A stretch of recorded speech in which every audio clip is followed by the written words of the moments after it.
It started with a chair. Not just any chair, a high-backed wooden monstrosity with clawed feet and dark, glossy polish that seemed to drink in the light.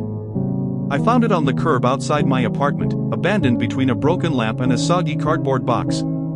It shouldn't have caught my attention. It was ugly, old, and out of place in my modern, minimalist living room. But something about it called to me, an itch I couldn't ignore.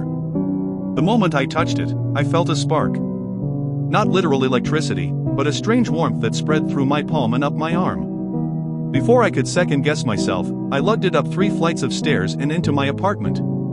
The chair didn't match anything, but that didn't matter. I placed it near the window, where the sun caught its polished surface, and left it there. That night, I woke to a creaking sound. My heart thudded as I sat up in bed, straining to hear over the hum of the city outside. The noise came again, a slow, rhythmic groan of wood bending under weight. It was the chair.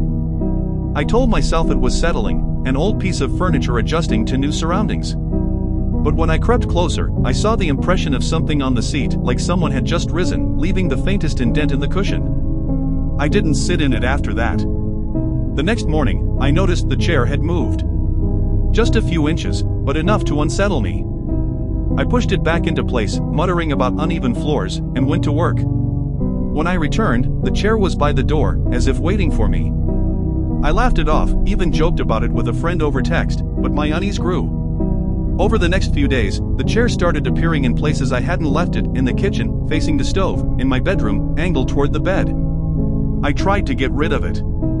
I dragged it to the curb where I'd found it, dusting my hands off like I'd solved the problem. But by the time I got back upstairs, the chair was in the middle of my living room, rocking gently back and forth. That night, I dreamed of a man sitting in the chair. His face was obscured by shadows, but his fingers were long and thin, tapping the armrests in a slow, deliberate rhythm. When I woke, the chair was by my bed. "Sit," it seemed to whisper. I resisted for days, sleeping on the couch, avoiding the room entirely. But the pull grew stronger, a gnawing in the back of my mind. Last night, I gave in. The moment I sat, the air turned heavy, thick with the scent of earth and rot. My body froze, my hands gripping the armrests as the chair began to rock on its own. In the mirror across the room, I saw him, the man from my dreams, standing behind me, his hands on my shoulders. His face was clearer now, split by a grin too wide and teeth too sharp. This morning, I woke up in the chair. My legs don't work anymore, but I don't mind. The chair is all I need.